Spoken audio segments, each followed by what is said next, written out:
Hello everyone. यार आज हम लोग करेंगे ट्रिग्नोमेट्री चैप्टर। क्लास 10th का बहुत इंपॉर्टेंट, बहुत ज्यादा डराता है आपको, बट बेटा डरने की बात तो नहीं है, क्योंकि ये चैप्टर जितना आपको लग रहा है कि भाई प्रॉब्लम्स क्रिएट करने वाला है उतना है नहीं। या तो फिर आपको किसी ने, जिसने भी कराया इस चैप्टर को, ढंग से कराया नहीं है, या तो फिर आपने इस चैप्टर को समझा ही नहीं है, तभी आपको ये लग रहा है टफ।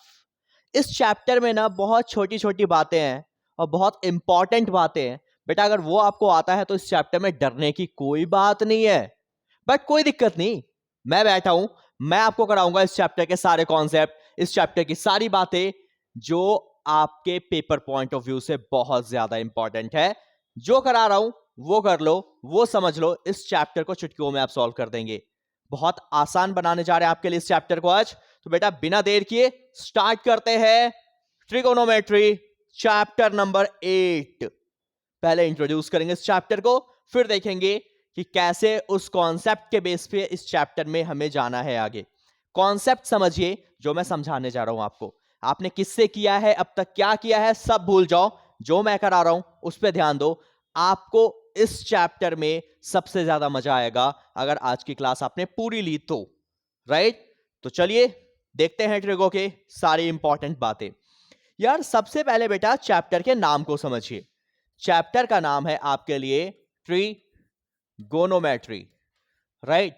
तो अगर मैं इसमें बात करता हूं बेटा आपसे, तो सबसे पहले आप ये देखिए कि ये जो ट्रिगो है वो बना कितने वर्ड से है। बेटा ट्रिगोनोमेट्री में अगर देखा जाए तो ये 3 वर्ड्स का कॉम्बो है, ट्राई, गोनो एंड मेट्री।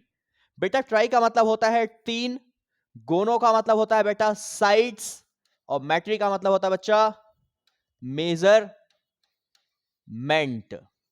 3 साइड्स मेजरमेंट की बात करता है ये चैप्टर ट्रिग्नोमेट्री। अब 3 साइड मेजरमेंट यानी कि 3 साइड किसके अंदर होता है? तो भाई 3 साइड होता है किसी ट्रायंगल के अंदर, लेकिन ट्रिगो लगाने के लिए उस ट्रायंगल की खासियत है कि वो ट्रायंगल होना चाहिए राइट एंगल्ड ट्रायंगल। क्या होना चाहिए बेटा? Right angle triangle. ठीक है? राइट एंगल नहीं है तो अपन राइट एंगल ट्रायंगल उसको बना देंगे। कैसे बना देंगे? तो अगर मान लो एक कोई नॉर्मल ट्रायंगल है आपके पास, ये अगर मुझे इसको राइट एंगल ट्रायंगल बनाना है तो बीच में परपेंडिकुलर ड्रॉ करेंगे, अपने आप ये बन जाएगा राइट एंगल ट्रायंगल। तो राइट एंगल ट्रायंगल बना देंगे। ठीक है? अब देखिए सबसे पहला रूल क्या अप्लाई होता है। तो अब ये चैप्टर हमें बताता है साइड्स और एंगल के बीच में रिलेशन। राइट? मान लो मुझे कोई एंगल पता है, मुझे ये एंगल पता है और मुझे इस एंगल और इस साइड्स में रिलेशन ढूंढना है, तो इस रिलेशन को दिखाने के लिए आता है कौन? ट्रिगोनोमेट्री। बात आती है इस रिलेशन को ये कैसे बिल्ड करेगा। तो इस रिलेशन को बिल्ड करने के लिए ट्रिगोनोमेट्री के कुछ रेशियोज हैं, जरा उस रेशियो को ध्यान देंगे आप। दूसरी सबसे इंपॉर्टेंट बात, जब भी आप कोई भी फॉर्मूला यूज करेंगे यहां पे, तो बेटा उस फॉर्मूले को यूज करने से पहले सबसे पहला काम जो आपको याद होना चाहिए, सबसे पहले आप लगाएंगे पाइथागोरस थ्योरम। क्या लगाओगे आप? Pythagoras theorem. कहां पे लगाओगे पाइथागोरस थ्योरम? तो बेटा इस राइट एंगल ट्रायंगल के अंदर। क्यों लगाओगे? अगर मान लो ये साइड और ये साइड गिवन है और मुझे तीसरा साइड निकालना है, तो आपको पता है 90 डिग्री का कॉन्सेप्ट है, तो hypotenuse square is equal to perpendicular square plus base square के बराबर होगा। सबसे पहले राइट एंगल ट्रायंगल लगा में पाइथागोरस लगाकर आप फाइंड कर लेंगे तीनों साइड। 2 साइड पता है, तीसरा साइड आप निकाल सकते हो। पहला काम तीनों साइड फाइंड करना होगा। जब ये तीनों साइड आपके पास आ जाए, जब आपको तीनों साइड मिल जाए, उसके बाद आपकी अगली कहानी शुरू होगी। और वो अगली कहानी किस बारे में होगी? तो बेटा जब तीनों साइड्स आपको मिल जाती है, तब जाकर आप लगाएंगे ट्रिगो का कॉन्सेप्ट। फिर बात आती है सर किसको परपेंडिकुलर, किसको हाइपोटेन्यूज और किसको बेस लिया जाए। ध्यान दीजिए इंपॉर्टेंट बात, 90 के सामने वाला जो साइड होता है यानी कि ये वाला साइड, वो तो हमेशा फिक्स है कि ये हमेशा ही हाइपोटेन्यूज होगा। 90 के सामने वाले को हमेशा हाइपोटेन्यूज कहा जाता है, उसमें कभी कोई चेंज नहीं आता। लेकिन जो बच गया, बचा कौन सा साइड? सपोज बेटा अगर ये ए है, ये बी है और ये सी है, बचा बीसी और ए बी। बेटा इस केस में अब ध्यान दीजिए, ध्यान दीजिए, ध्यान दीजिए, इंपॉर्टेंट बात बताने जा रहा हूं। जिस एंगल की बात होगी, मान लो एंगल ये है, कौन सा एंगल? ये। ठीक है? अगर मैं एंगल सी की बात कर रहा हूं, तो बेटा एंगल के सामने कौन सा साइड है? ए बी, तो इसको बोलेंगे परपेंडिकुलर। जो बच गया वो कहलाएगा बेस। ध्यान दो क्या बोला मैंने, जिस एंगल को कंसीडर किया जाएगा उस एंगल के सामने वाले साइड को, उस एंगल के सामने वाले साइड को परपेंडिकुलर लिया जाता है। 90 के सामने वाले को हमेशा क्या लेते हैं? हाइपोटेन्यूज लेते हैं ऑलवेज, और जो बच गया उस एंगल के साथ वाला उसको बेस लेंगे। तो कोई अगर आपसे ये कह दे कि सर इसके अंदर अगर मेरे पास राइट एंगल ट्रायंगल ये है, ठीक है, मेरे पास राइट एंगल ट्रायंगल ये है, लेकिन मैंने इस एंगल को क्या कंसीडर कर लिया बेटा? इस एंगल को कंसीडर कर लिया है अब थीटा। कहोगे सर थीटा क्या है? तो बेटा ये जो सिंबल है वो सिंबल होता है थीटा का। Theta is nothing just a angle, theta is just a name of the angle. ठीक है बेटा, जस्ट एन एंगल, कोई भी एंगल है उसका नाम हम थीटा कंसीडर कर सकते हैं। मान लो बेटा आप बात कर रहे हो, आपका कुछ निकनेम होगा नहीं होगा? होगा ना। सपोज आपका नाम है रोहन, कोई निकनेम उसका रख दिया। आपका नाम है स्नेहा, उसका कोई निकनेम रख दिया। तो कोई भी निकनेम जो है बेटा वहीं पे बात हो रही है कि यहाँ पे जो निकनेम है उस निकनेम का नाम क्या है? थीटा नाम है।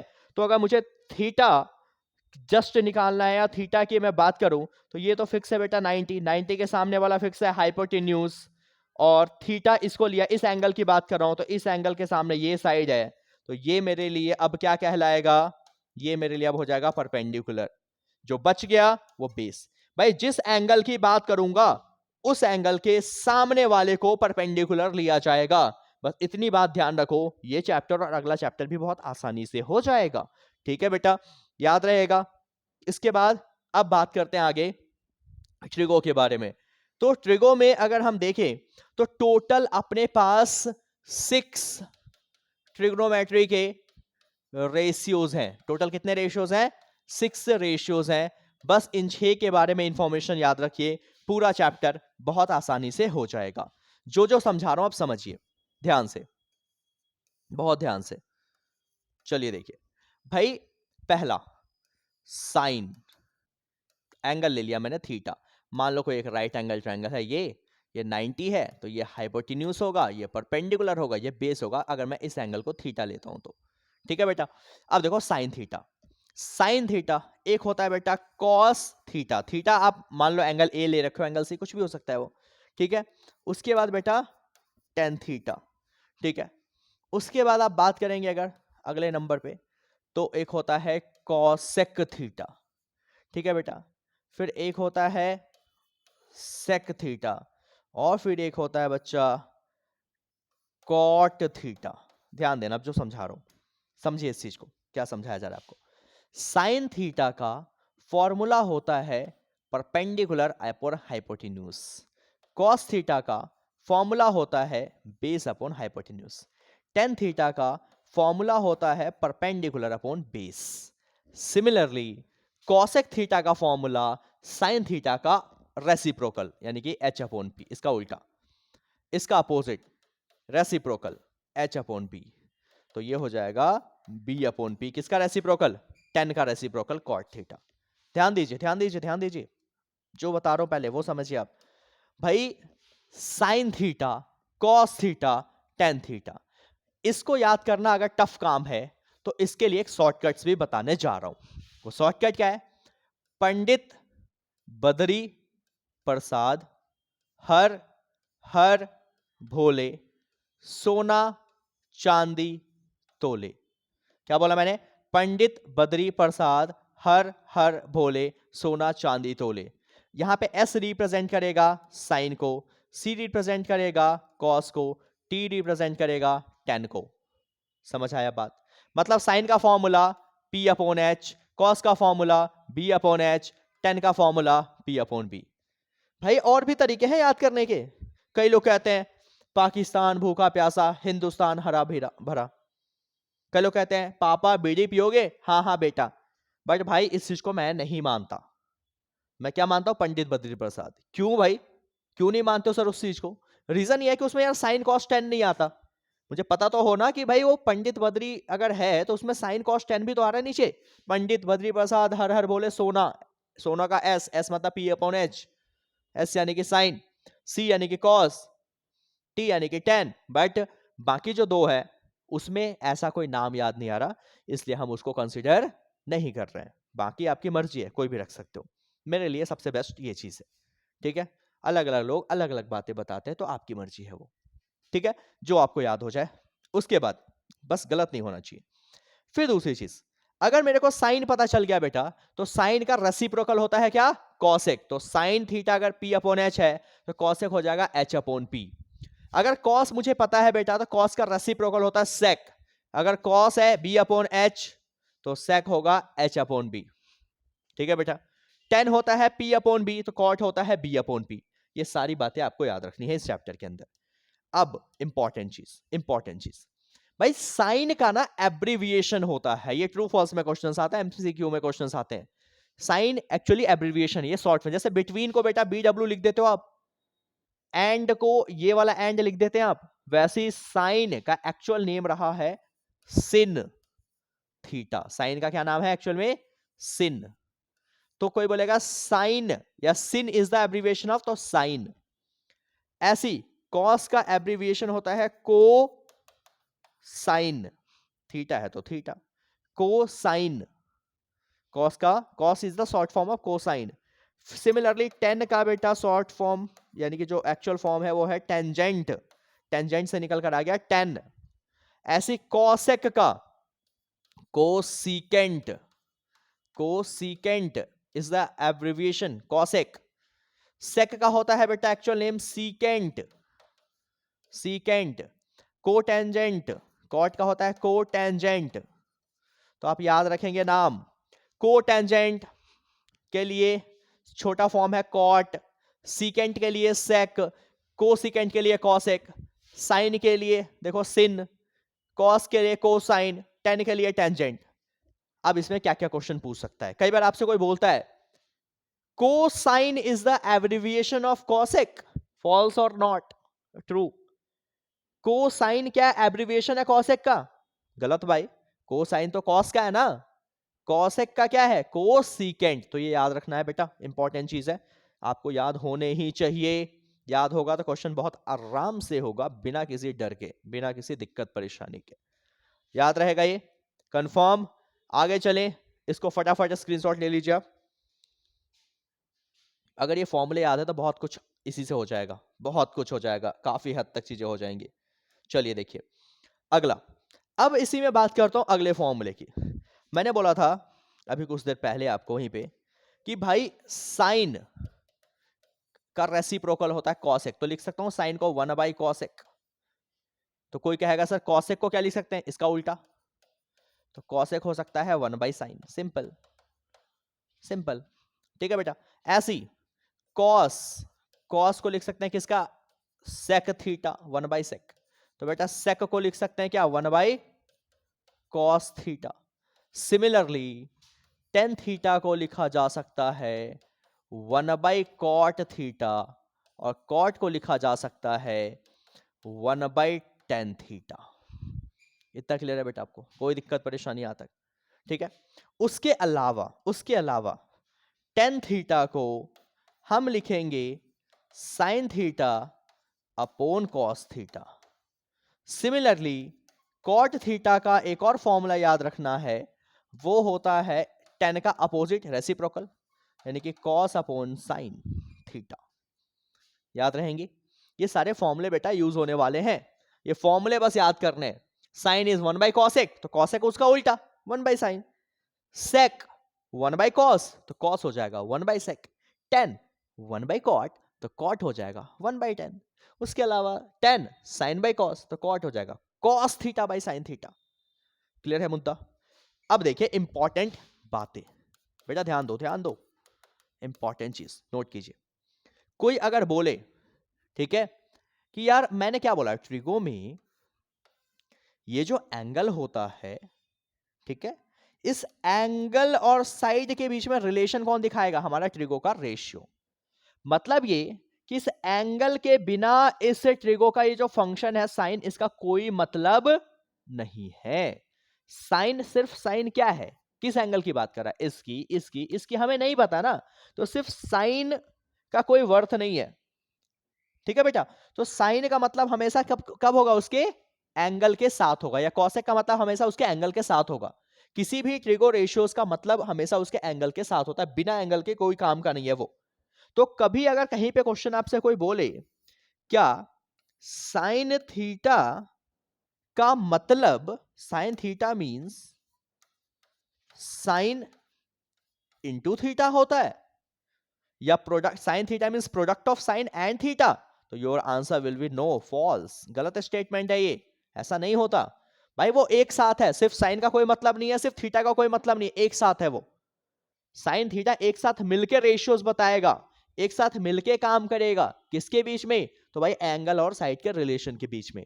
तो सिर्फ साइन थीटा का मतलब साइन इंटू थीटा कभी भी नहीं होता, फॉल्स स्टेटमेंट है ये, गलत स्टेटमेंट है, ध्यान देंगे इस चीज को हमेशा। ठीक है बेटा, उसके बाद मान लो बेटा आपने कैलकुलेशन किया, समझो इस चीज को, आपने कैलकुलेशन किया, कैलकुलेशन करके साइन थीटा की वैल्यू आ रही है फॉर एग्जाम्पल 3/5, ध्यान देना इस चीज को, 3/5 बोलेगा आपसे कि क्या ट्रू है या फॉल्स है, कैसे चेक करें, ध्यान दो। आपको चेक करना है कि साइन का फॉर्मूला क्या होता है, याद करो P/H, ये होता है P/H, बेसिक फॉर्मूला सोचना है। जब भी रेशियो दिख जाए बेसिक फॉर्मूला सोचो, जब भी रेशियो दिख जाए बेसिक फॉर्मूला सोचो हमेशा। तो भाई साइन का फॉर्मूला होता है बेटा P/H, ध्यान दो। आपको पता है कि in the case of 90 degree concept हमेशा जो सबसे लॉन्गेस्ट साइड होती है, जो सबसे बड़ी साइड होती है, उसी को हाइपोटेन्यूज कहा जाता है, ऑलवेज हाइपोटेन्यूज कहा जाता है, राइट।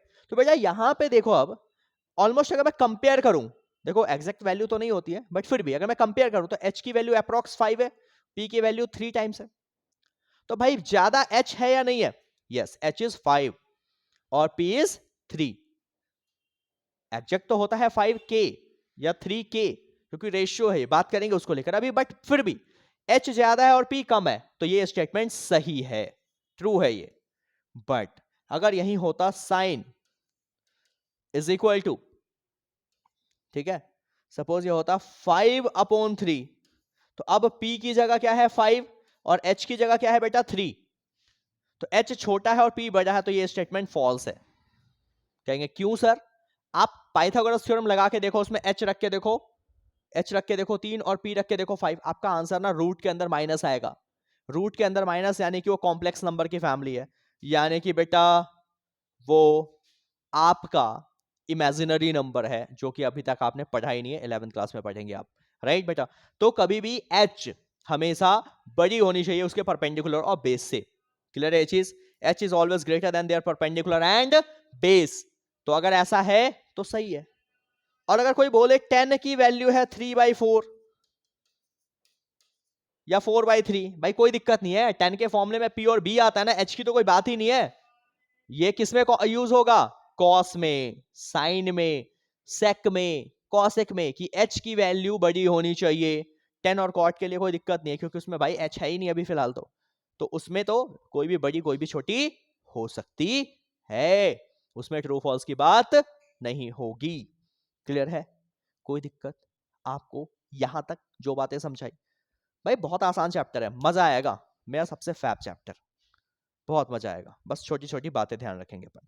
इतनी सारी चीजें, इतने फॉर्मूलेस अगर आपको याद है तो भाई 2-3 और छोटे छोटे फॉर्मूले की तरफ चलते हैं। 2-3 जो छोटे छोटे अपने पास फॉर्मूलेज हैं, वहां पे जाने से पहले अपन 1-2 बातें और कर लेते हैं, ठीक है।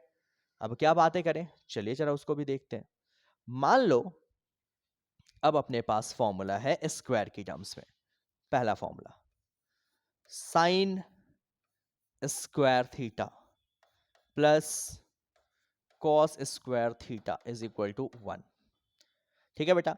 बट दोनों में एंगल क्या होना चाहिए, सेम होना चाहिए, sine square plus cos square 1 हो जाएगा, ठीक है। उसके अलावा sec square theta minus tan square theta is equal to 1 होता है, sec square minus tan square is 1। Similarly cosec square theta minus cot square theta की भी वैल्यू 1 होती है। इसको आगे पीछे कर सकते हैं, माइनस टेन स्क्वायर वहां गया तो प्लस, माइनस कॉट स्क्वायर अगर वहां गया तो plus cot square, plus cos square वहां गया तो माइनस कॉस स्क्वायर। तो ये इधर उधर होगा, बट मेन फॉर्मूले ये है, अपनी जरूरत के हिसाब से इसको अपन मॉडिफाई कर सकते हैं। ठीक है बेटा, तो ये 3 फॉर्मूले आपको याद रखने हैं इसमें। क्लियर रहेगा ये चीज? कोई दिक्कत आपको यहां तक कुछ भी? चलिए फिर, अगर इतना क्लियर है तो मैं अब आपको बता रहा हूं। अब पहले ना सारी चीज जान लेते हैं, फिर चलेंगे अपने कॉन्सेप्ट पे।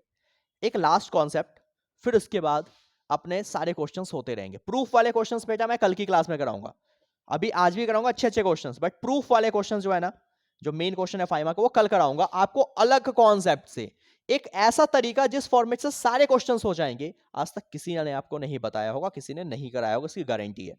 ठीक है बेटा, तो ध्यान से देखेंगे, बट पहले समझते हैं वैल्यूज। आपको दिक्कत होती ना कि यार ट्रिगो रेशियोज के वैल्यूज याद नहीं रहते सर, क्या करें? बेटा वैल्यूज याद नहीं रहते, कोई दिक्कत नहीं है, वैल्यू मैं बनाना सिखा दूंगा। आप याद करने की जरूरत ही नहीं है आपको, मैं बनाना सिखा दूंगा कि बना कैसे वैल्यूज। आप किसी की भी निकाल सकते हो वैल्यूज अपने आप से। देखो कैसे, सबसे पहले देखो एंगल कौन कौन से याद रखने हैं। अपने को एंगल याद रखना है 0 डिग्री, अपने को याद रखना है एंगल 30 डिग्री, अपने को रखना है बेटा 45 डिग्री, एक रखना है 60 डिग्री, और एक रखना है 90 डिग्री। गिनती के इतने एंगल्स याद रखने हैं। ठीक है बेटा, अब ध्यान दो, काउंटिंग कहां से शुरू होती है? भाई 1 से होती है, बट मैं ना उसको 0 से कंसीडर करूंगा। 0 1 2 3 4, 0 से नंबर काउंटिंग लिखनी है अपने को, 0 से लेकर देखो कहां तक लास्ट गई वैल्यूज, 4 तक गई। अब आपको क्या करना है, जो सबसे हाईएस्ट नंबर है उससे सबको डिवाइड कर दो। सबसे हाईएस्ट नंबर क्या है? 4 है यहाँ पे, इस नीचे वाली लाइन में सबसे हाईएस्ट नंबर, एंगल्स की बात नहीं करी है मैंने, इस नंबर्स की। सबसे हाईएस्ट नंबर क्या है? 4, इससे सबको डिवाइड कर दो, सबको डिवाइड कर दो। कर दिया डिवाइड सर, ये भी कर दिया, याद रहेगा स्टेप। उसके बाद सब पे स्क्वायर रूट लगा दो, सब पे स्क्वायर रूट लगा दो। ध्यान दो क्या कर रहा हूं मैं, सर क्या कर रहा हूं, ये क्या बवाल है, सब समझ आ जाएगा। अभी देखो भाई, 0 डिवाइड बाई समथिंग इज 0, और 0 का स्क्वायर रूट तो 0 ही होता है। भाई 1 का स्क्वायर रूट तो हमेशा 1 होता है, और 4 का स्क्वायर रूट 2 होता है। ऐसी देखो भाई, 2 1 जा 2, 2 2 जा 4, कट गया पहले तो सिंपलेस्ट फॉर्म। 1 का रूट 1 और 2 का कोई स्क्वायर रूट परफेक्ट नहीं होता, तो रूट 2 ऐसे का ऐसा। ऐसी रूट 3 का कुछ भी नहीं होता, और 4 का स्क्वायर रूट होता है 2। भाई 4 से 4 कट गया तो 1, और 1 का स्क्वायर रूट 1। एक वैल्यू मिल गई, जानी पहचानी लग रही है, नहीं लग रही है? लग रही है ना? तो बेटा ये वैल्यू होती है साइन थीटा की। साइन 0 डिग्री की वैल्यू 0, साइन 30 की वैल्यू हाफ, साइन 45 की वैल्यू 1/√2, साइन 60 की वैल्यू √3/2, साइन 90 की वैल्यू 1। समझ आया क्या? आसान नहीं है क्या? आसान है ना? कितना सिंपल सा तरीका था यार, क्यों खामा में कंफ्यूज होते हो आप इसको लेकर? कर लेंगे आप, ये याद रहेगा। अब एक चीज ऑब्जर्व करो, ऑब्जर्वेशंस, ऑब्जर्वेशंस बहुत जरूरी है भाई, ध्यान दो। अगेन एमसीक्यू का क्वेश्चन बनेगा यहां से। जब आपके एंगल इंक्रीज हो रहे हैं, जब हमने मूव किया 0 से 30 से 45 टू 60 टू 90, जब एंगल्स बढ़ने लग गए, तो भाई अपनी वैल्यू देखो जरा, साइन की, साइन की वैल्यू 0 पे 0, फिर ये है हाफ, इससे ज्यादा है भाई, ये इससे भी ज्यादा है, ये इससे भी ज्यादा है, ये 1, कुछ नहीं तो पहला और आखिरी देख लो। 0 से हम कहां पहुंच चुके हैं? 1 पे। कब ऐसा हुआ? जब थीटा इंक्रीज किया, जब थीटा इंक्रीज किया, मतलब जब एंगल बढ़ा है, तो अपनी जो इस वैल्यूज हैं इसकी, वो भी क्या हुई? इंक्रीज हुई है उतने। किसकी टर्म्स में? साइन की टर्म्स में। तो साइन में जब थीटा, यानी कि जब एंगल इंक्रीज होता है, तो उसकी वैल्यू भी इंक्रीज होती चली जाती है। जब एंगल इंक्रीज होगा तो उसकी वैल्यू भी इंक्रीज होगा, किसमें? साइन की टर्म्स में। क्लियर है? आगे चलें, कोई दिक्कत परेशानी आपको? साइन का याद हो जाएगा, कर लेंगे, आप खुद से निकाल सकते हैं। चलो बेटा आप कॉस की भी सिखा दो सर, चलो कॉस की सीखते हैं। कॉस में तो बेटा कुछ नहीं करना, साइन याद होगा तो इसका उल्टा, मतलब ये 1 है ना, पहले लिख दो, मतलब साइन 0 की वैल्यू क्या थी? 0, तो बेटा कॉस 0 की वैल्यू 1। पीछे से लिख दो ये चीज, √3/2 यहां ले आओ, पीछे से ये यहीं पे आ गया, फिर ये अब आ जाएगा यहाँ पे, और फिर ये 0 वाला सबसे लास्ट में। मतलब जो वैल्यू साइन में 0 डिग्री पे है वो कॉस में 90 डिग्री पे उल्टा कर दिया। कहोगे सर ये कंफ्यूजिंग है थोड़ा सा, कैसे याद रखें? ध्यान दो ध्यान दो ध्यान दो ध्यान दो। साइन 0 क्या आया था? तो 0। साइन 30 ये आया था 1/2। साइन 45 ऑब्जर्वेशंस रखिए बस, आप जो सिखा रहा हूं ऑब्जर्व करो बस। साइन 60 √3/2 और साइन 90 साइन 91 है। अब ध्यान दो ध्यान दो ध्यान दो ध्यान दो, क्या समझा रहा हूं मैं? साइन में जो वैल्यू है मैं कहा कॉस में भी सेम होगी, कॉस में भी ये वैल्यू सेम चलने वाली है, कॉस में भी सेम चलने वाली है, बट एंगल उल्टा हो जाएगा। कहोगे एंगल उल्टा ये कंफ्यूजिंग है, कैसे याद रखें? तो समझो, अब ऐसे समझो कि साइन में और कॉस में वैल्यू कब सेम होगी? जब साइन में जो एंगल है और कॉस में जो एंगल है उन दोनों एंगल का सम अगर 90 होता है, वहां पे साइन और कॉस की वैल्यू सेम होती है। क्या मतलब है? मतलब ये कि मान लो बेटा साइन में एंगल है 0 डिग्री, कॉस में एंगल ऐसा क्या प्लस करूं इस 0 में कि वो 90 आ जाए? दोनों एंगल का सम क्या होना चाहिए? 90, साइन और कॉस मिलाकर। तो सर 90 लाना है ना, तो 90 में से इसको माइनस कर दो, 90 में से 0 गया तो क्या आएगा? 90 ही तो आएगा। मतलब अगर ये 0 है तो कॉस में 90, तो साइन 0 और कॉस 90 की वैल्यू सेम होती है। ठीक है, तो साइन 30 बेटा 30 है, मेरे को एंगल क्या चाहिए? टोटल सम क्या चाहिए? 90 चाहिए। तो बेटा 30 है, 90 में से 30 हटाओ, माइनस कर दो, क्या बचा? 60।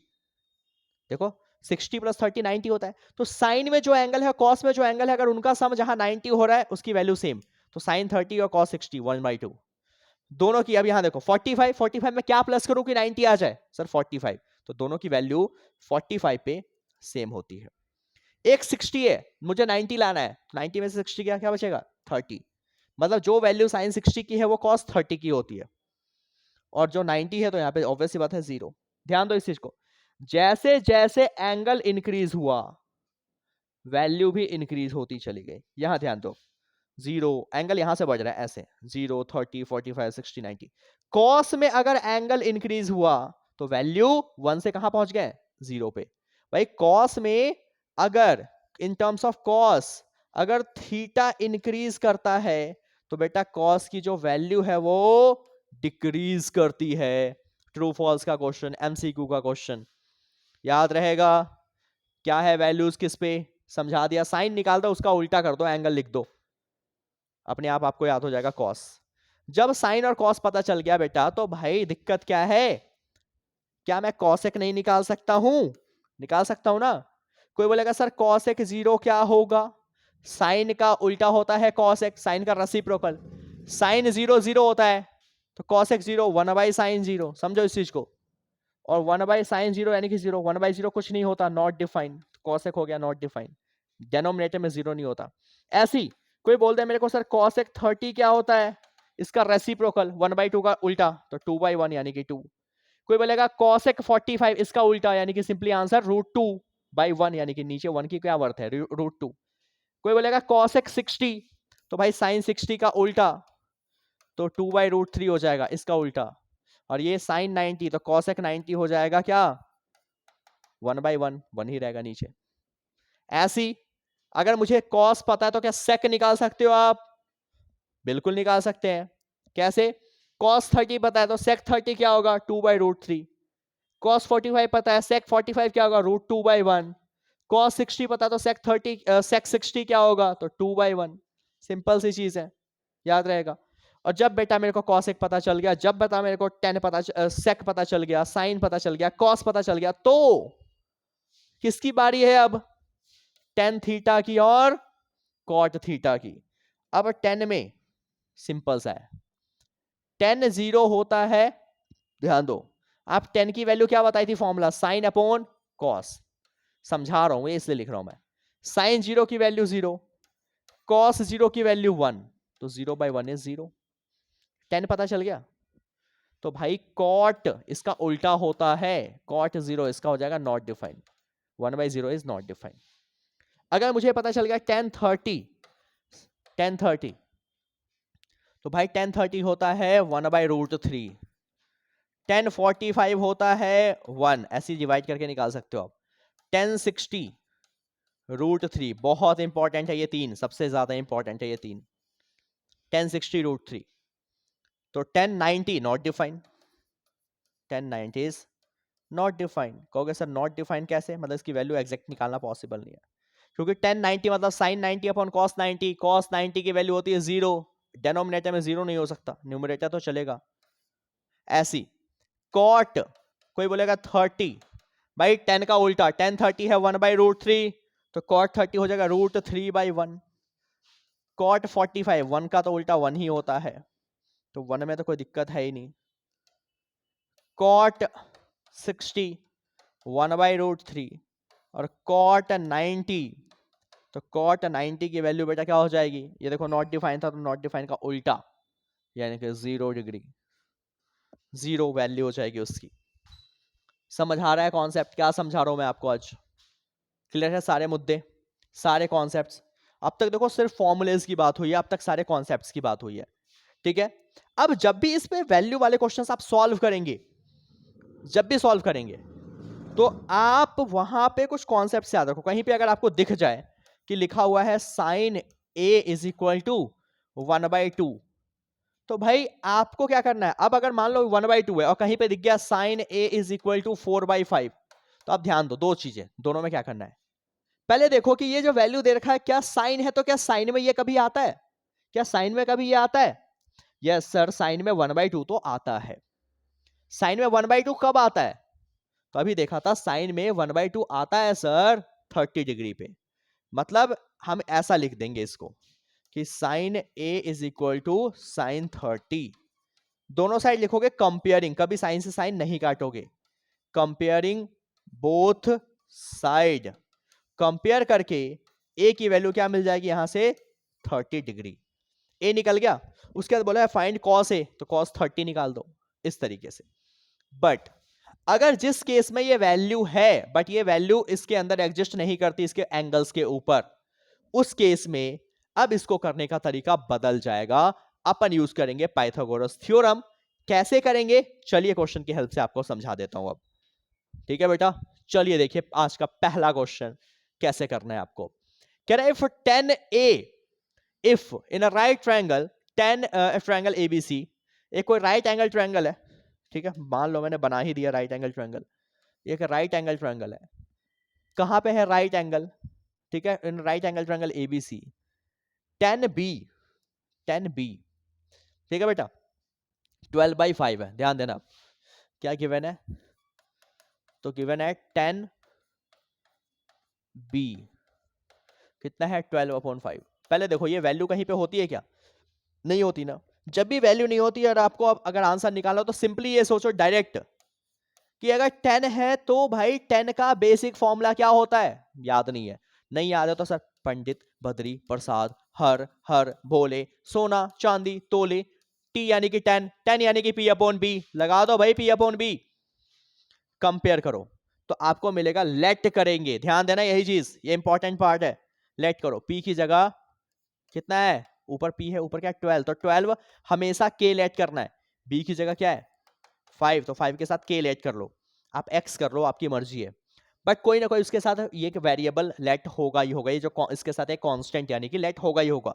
बात आती है क्यों लेट करेंगे सर, क्या मतलब है इसका, क्या बिना लेट के आंसर गलत आएगा, तो योर आंसर इज नो, भाई बिना लेट के भी आंसर सेम आएगा लेकिन नंबर मिलेंगे 0, वो गलत है, तो फिर गलत क्यों है सर, ध्यान दो अब भाई, मान लो ये होता 24/10, मान लो होता 36/15, मान लो, चले इसको हमेशा रेशियो को सिंपल फॉर्म में लिखते हैं, लिख देते हैं जरा, किससे जाएगा 2 से 12 जा, 2 से 5 जा गया, इसको भी काटो, किससे जाएगा 3 12 जा, 3 5 जा, क्या आ रहा है आंसर 12/5, ये क्या आ रहा है 12/5, ये क्या आ रहा है 12/5।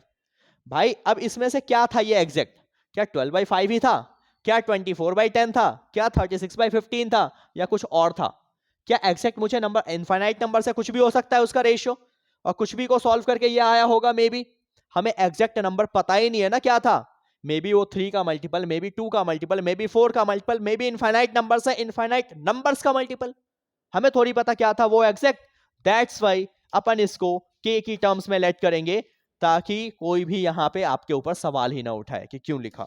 ठीक है, तो सबसे पहले तो ये करेंगे के की टर्म्स में। ये कब करेंगे? जब रेशियो की टर्म्स में। अगर यही गिवन होता कि ये मान लो आपका है एबीसी, एबीसी, और अगर इसमें गिवन होता कि ए बी है 5 सेंटीमीटर, एक है 12 सेंटीमीटर, अगर सेंटीमीटर वाली बात आ जाती तो ऐसा कुछ भी लेट करने की जरूरत नहीं था, वो डायरेक्ट फिर उसमें के लेट नहीं करेंगे। जब सेंटीमीटर की टर्म्स में, मीटर की टर्म्स में कैलकुलेशन है तो के लेट नहीं करेंगे, मतलब वो उसकी एग्जैक्ट वैल्यू है, रेशियोज नहीं है। लेकिन आपको बताइए ट्रिगो रेशियो है, रेशियो जब भी पहले से गिवन होगा के का लेट करना कंपलसरी हो जाता है। ठीक है बेटा, नाउ अब यूज करेंगे पाइथागोरस थ्योरम। क्या यूज करेंगे? Using Pythagoras theorem. पहला काम, स्टेप्स याद रखो, फिर समझा रहा हूं। पहला काम पाइथागोरस, हमेशा तीनों साइड फाइंड करना है। क्या निकालना है छोड़ दो, पहले आप अपना बेसिक लेट करो, उसके बाद पहला स्टेप होता है तीनों साइड फाइंड करना। दो साइड पता है, तीसरे साइड के लिए पाइथागोरस, तो hypotenuse square perpendicular square plus base square का रिलेशन। हाइपो कितना है मुझे नहीं पता, परपेंडिकुलर कितना है 12, बेस कितना है 5, समझो इस चीज को। तो भाई 12 का स्क्वायर 144, 5 का स्क्वायर 25, प्लस कर दो 169, बेटा स्क्वायर वहां गया स्क्वायर रूट, ये होता है 13 का स्क्वायर और के बाहर, स्क्वायर के स्क्वायर बाहर आएगा तो के बन जाएगा। ठीक है, अगर इसका परफेक्ट स्क्वायर नहीं होता तो इसको अंदर ही छोड़ देते, लेकिन के तो बाहर आएगा ही आएगा क्योंकि उसका स्क्वायर है। तो ठीक है बेटा, ये मिल गया। अब जरा आ जाओ कि निकालना क्या है। निकालना अपने को साइन बी। भाई साइन थीटा का फॉर्मूला लिख दो पहले, क्या होता है पी अपॉन एच, थीटा की जगह क्या लेना है बी।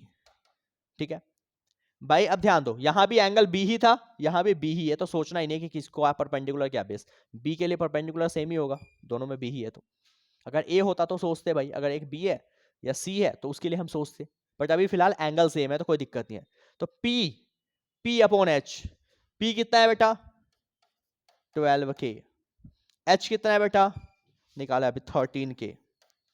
ठीक है, ध्यान से ध्यान से ध्यान से, के से के गया तो आंसर क्या बच गया 12 अपॉन 13, साइन बी की वैल्यू। क्लियर है भाई, सामने आपके सब कुछ, नोट कीजिए इसको, किस वे में करवाया है इसको, क्या स्टेप्स ध्यान देने हैं, जब भी दिख जाए रेशियो क्या लेट करना है, ये सारी बातें बिल्कुल आपके सामने है। अगले क्वेश्चन पे चलते हैं। बोल रहा है इफ 5 साइन थीटा, ध्यान दो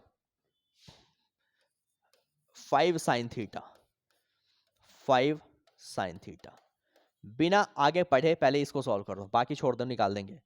कभी भी यार एंगल अगर ऐसा होता, मान लो साइन 45 इज इक्वल टू 4, ये 45 या इसमें से कुछ उधर नहीं जाएगा। क्यों नहीं जाएगा भाई? क्योंकि ये बेटा एंगल है, लेकिन लेकिन लेकिन इस एंगल के अलावा, थीटा के अलावा जो पीछे कुछ मल्टीप्लाई में है वो उधर जाएगा, पहला सबसे पहला स्टेप, पहला स्टेप 4/5 मल्टीप्लाई वहां गया तो डिवाइड। ठीक है बेटा, उसके बाद अब सोचिए फॉर्मूला फिर से, पंडित बदरी प्रसाद हर हर बोले सोना चांदी तोले, एस की होता है फॉर्मूला पी अपॉन एच, तो साइन थीटा का फॉर्मूला लिख दिया जाए पी अपॉन एच। तो लेट कर लेते हैं भाई, पी ऊपर है तो पी की जगह क्या है 4, के लेट करेंगे, बिल्कुल करेंगे क्योंकि ये क्या है रेशियो है। एच कितना है तो 5k। उसके बाद अपन पहला काम करते हैं, सबसे पहले तो यूजिंग कौन सा थ्योरम, एकमात्र थ्योरम है पाइथागोरस थ्योरम। हमेशा क्या करना है, तीनों साइड फाइंड करना कंपलसरी है। क्या होता है formula, hypotenuse square is equal to perpendicular square plus base का स्क्वायर। हाइपोटेन्यूज मुझे दे रखा है कितना बेटा 5k, परपेंडिकुलर 4k, बेस मुझे नहीं पता तो बेस को भी बेस रहने दिया। ठीक है भाई, 5 का स्क्वायर 25, 4 का स्क्वायर 16 के स्क्वायर, प्लस 16 वहां गया तो -16 के स्क्वायर, क्या बचा बी स्क्वायर, माइनस कर दो 9 के स्क्वायर, स्क्वायर यहां आएगा तो स्क्वायर रूट, तो 9 का स्क्वायर रूट 3, के का स्क्वायर के, तो बी की वैल्यू क्या आ गई 3k। अब जरा आते हैं क्या निकालना है अपने को, कह रहा है प्रूफ कर दो 1/cos प्लस 1/cot, LHS ले लेते हैं बेटा। LHS में क्या है 1/cos theta plus 1/cot cot theta. ठीक है भाई, 1/cos को हम क्या लिख सकते हैं डायरेक्ट ही, पहले sec थीटा, 1/cot को लिख दूं क्या होता है बेटा, tan थीटा। पहले फॉर्मूला लिख दिया। किसी को अगर नहीं याद है ये फॉर्मूला तो कोई दिक्कत नहीं है भाई, cos थीटा की वैल्यू लिख दो, b/h रख दो फॉर्मूला, कोई दिक्कत नहीं है ऐसी। किसी को अगर ऐसे नहीं करना तो ऐसे भी कर सकता है कि 1/cos की जगह रख दिया b/h प्लस 1/cot होता है क्या, tan का उल्टा, यानी कि b/p, वैल्यू रख के कैलकुलेट कर दो, आपकी मर्जी है। अदरवाइज ऐसे भी कर सकते हो। अब सेक किसका रेसिप्रोकल होता है, कॉस का। कॉस होता है b/h, तो सेक होगा h/b। फिर टेन तो है p/b। ठीक है भाई, h कितना है सर, 5k। b कितना है बेटा, अभी निकाला 3k, प्लस ये होगा 4kp, और बेटा फिर b है 3k। ऊपर नीचे k से k गया, यहां k से k गया, एलसीएम लेंगे तो 3, 5 + 4 कितना आएगा, 9/3। कितने टाइम्स, 3 टाइम्स, तो कितना आ गया 3। ये 3 किसके इक्वल है, आरएचएस के इक्वल है, हेंस प्रूफ। तो लिखो equal to RHS, hence proof, क्योंकि आर 3 ही तो लाना था, आ तो गया 3। आप इसको सॉल्व करेंगे तब भी यही आंसर आएगा, आपकी मर्जी है क्या करना है आपको, हो जाएगा। अगेन इंपॉर्टेंट वन, चले आगे। चलिए, कह रहा है if sec theta plus tan theta is equal to 7। ध्यान दो भाई, अगेन इंपॉर्टेंट क्वेश्चन है, इंपॉर्टेंट क्वेश्चन है। कह रहा है sec theta plus tan theta 7 है, कह रहा है इवेलुएट कर दो sec theta minus tan theta. इन क्वेश्चंस के अंदर इस साल ऐसे आने के पूरे चांसेस होंगे, ध्यान देना इस क्वेश्चंस के अंदर। जब भी ये दे रखा है और माइनस की वैल्यू निकालना है, आप इसके फॉर्मूले पे जाओ। कहोगे सर कौन से फॉर्मूले पे जाए, इस केस में, इन केसेस में, वैल्यू वाले केसेस में sec प्लस tan या sec minus tan, cosec cot, sin cos, इन सब का जब भी रिलेशन हो तो आप इसके जो स्क्वायर वाला फॉर्मूला होता है उस फॉर्मूले पे जाओ। स्क्वायर वाला फॉर्मूला मतलब sec square theta minus tan square theta की वैल्यू होती है 1। याद है ये फॉर्मूला, याद है, पहले ये फॉर्मूला लिखो, ये आइडेंटिटी होती है। बिना कुछ समझे, बिना कुछ सोचे ये आइडेंटिटी लिख दीजिए आप हमेशा। कॉसेक अगर कॉट होता तो कॉसेक कॉट वाले आइडेंटिटी लिख देते। अब समझिए, sec square minus tan square लिख दिया। अब देखो यार, अगर ऑब्जर्व करो बेटा, ऑब्जर्वेशंस देखो, ए स्क्वायर माइनस बी स्क्वायर, अगर मैं इसको ए मानता हूं इसको बी मानता हूं, क्या लिख दोगे इसको, ए प्लस बी इंटू ए माइनस बी। एक और आइडेंटिटी लिख दिया। तो अगर देखा जाए, क्या इसको लिख सकता हूं ऐसी, sec square minus tan square को एक बार लिख दिया मैंने sec theta plus tan theta, और एक बार लिख दिया मैंने sec theta minus tan theta, और इक्वल टू में तो चल रहा है 1।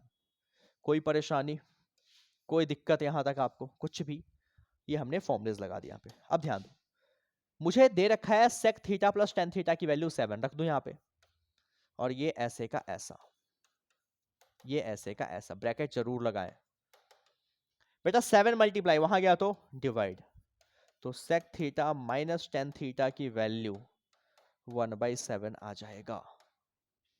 समझ आया, कैसे आया पता चल चुका है, इजी है, बस थोड़ा सा दिमाग लगाना है, नहीं लगाओगे दिमाग फंस जाओगे इसमें। ठीक है, आगे चले। देखो यहाँ पे ध्यान दो, कह रहा है फिर से क्या दे रखा है बेटा, √3 sin theta is equal to cos theta. ठीक है बेटा, अब ध्यान दो, पहले रूट वाले नंबर को अकेला कर, नंबर को अकेला कर दो, सारे ट्रिगो रेशियोज एक तरफ। ठीक है, √3 यहीं रहने दिया, cos ये रहा, साइन मल्टीप्लाई वहां गया तो डिवाइड। याद करो आज का formula, cos theta upon sine theta क्या होता है, cot थीटा। भाई साइन बाई कॉस होता है 10, साइन बाई कॉस होता है 10। कोई चाहे तो ऐसा भी कर सकता था, कोई चाहे तो ऐसा भी कर सकता था कि भाई √3 यहीं रहे, √3 को वहां ले जाते हैं तो 1/√3 हो जाएगा, और यहाँ साइन और ये कॉस वहां से यहाँ आ गया। तो कोई चाहे तो ये भी कर सकता है कि भाई साइन बाई कॉस होता है 10, और 10 आ चुका है 1/√3। आपकी मर्जी है, मैंने क्या किया, रूट को अकेला किया, सिंपली इसको वहां ले गए। कोई भी कर लो, दोनों सही है भाई। अब देखो, कॉट के अंदर √3 कब आता है, कॉट के अंदर क्या √3 आता है, आता है तो बहुत अच्छी बात है, आता है तो बहुत अच्छी बात है। मान लो अगर नहीं आता, सपोज दैट इसके नीचे ये होता नहीं आता, सपोज कर लो, तो उस केस में हम लगाते हैं फिर से पिछले क्वेश्चन का कॉन्सेप्ट कि भाई कॉट का फॉर्मूला होता है क्या, b अपॉन p, तो b हो गया, p हो गया, h निकाल दो पाइथागोरस से। बट क्योंकि यहाँ पे ये वैल्यू एग्जिस्ट करती है, तो बस देखना है कि कॉट तो है ही, कॉट में ये वैल्यू कब आता है, कॉट है तो कॉट के बारे में ही सोचना है, कब आता है, तो कॉट 30 डिग्री पे। कंपेयरिंग बोथ साइड, हमेशा लिखोगे ये चीज, कंपेयरिंग बोथ साइड। अगर मैं कंपेयर करूं तो थीटा की जगह क्या है 30। अब ये ना हो कि कॉट यहां है और आप यहां पे लगा दो 10, नहीं गलत हो जाएगा। फिर कॉट है तो कॉट में ही सोचना है वो वैल्यू, साइन है तो साइन में वो वैल्यू, 10 है तो 10 में वो वैल्यू। तो थीटा आ गया 30 डिग्री फिलहाल तो। ठीक है बेटा, इन क्वेश्चंस को कैसे डील करना समझ आ रहा है। थीटा मिल गया कितना 30 डिग्री। अब चलते जरा इस क्वेश्चन पे। तो देयरफॉर अपने को क्या निकाला है, 3 cos square theta 2 cos theta, नीचे 3 cos थीटा प्लस टू। ध्यान दो, पहले आप देखो, या तो दो तरीके हैं, या तो डायरेक्ट आप वैल्यू पुट कर दो कॉस की, थीटा की, और थीटा तो कॉस थीटा की वैल्यू पुट करके आप सॉल्व कर लो डायरेक्ट। एक तो ये तरीका है, ठीक है। दूसरा तरीका अगर आप क्या सिंप्लीफाई कर सकते हो थोड़ा सा, ध्यान दो ऊपर से कुछ कॉमन दिख रहा है, यहां भी कॉस है यहां भी कॉस है, तो कॉस मैंने कॉमन ले लिया। ध्यान दो, सिंपल बनाना चीजों को। तो एक 3 ऐसे का ऐसा, कॉस स्क्वायर था बेटा, मतलब कॉस 2 बार है, तो एक बार कॉमन लिया तो एक कॉस तो अभी भी बचेगा, नहीं बचेगा, बिल्कुल सर, यहां पे बच गया 2। नीचे 3 cos थीटा प्लस 2 अभी भी ऐसे का ऐसा, ये अभी भी ऐसे का ऐसा।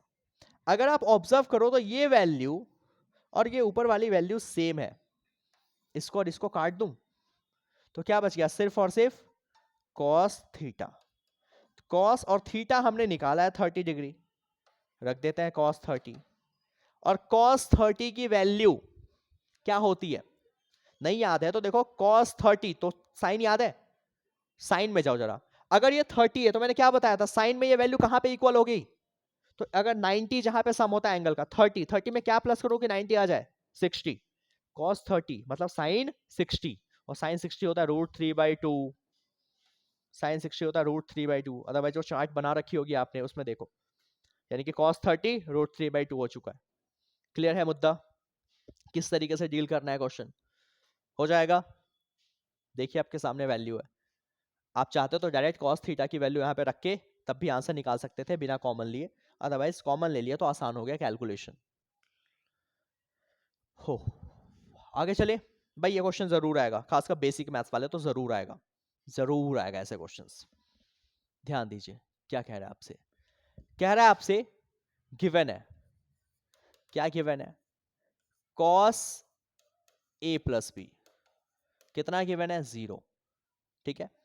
जो गिवन है ना इसी में सोचो, बाद की चीजें बाद में पढ़ेंगे। cos में क्या 0 कभी आता है, क्या cos में कभी 0 वैल्यू आती है, यस, कब आती है, तो बात आएगी सर 90 डिग्री पे।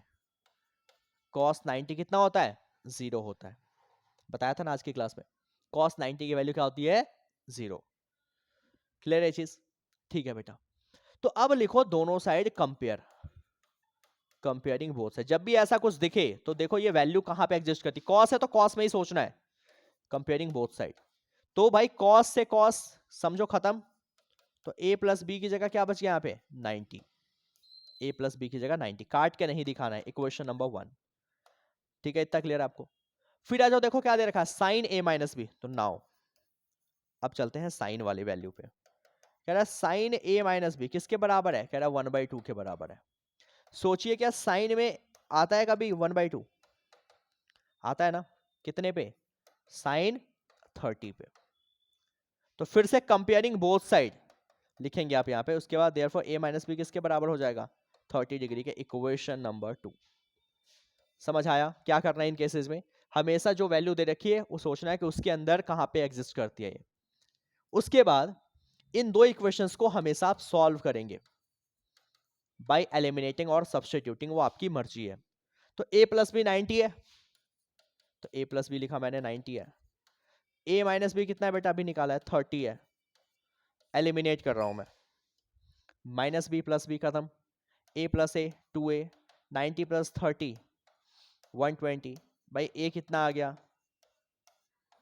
2 मल्टीप्लाई वहां गया डिवाइड, कितने टाइम्स 60 टाइम्स, तो ए की वैल्यू मिल गई 60 डिग्री, ए की वैल्यू मिल गई 60 डिग्री।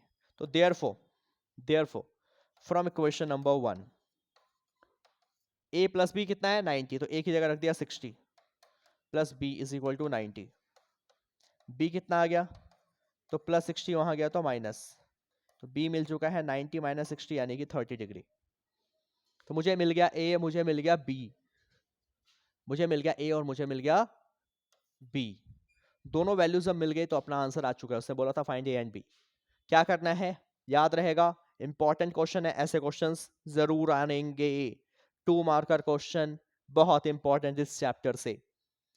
ठीक है, आगे चले अगले क्वेश्चन की तरफ। आज का क्या कह रहा है आपसे, कह रहा है 2 cos 3 theta is equal to √3। ध्यान दीजिए, कह रहा है 2 cos 3 थीटा। बेटा ये 3 वहां नहीं जाएगा, ये प्रॉपर एंगल है, एंगल है, तो एंगल को यहां ना ले जाए, तो cos 3 थीटा को ऐसे रहने दो, लेकिन ये 2 मल्टीप्लाई वहां गया तो डिवाइड।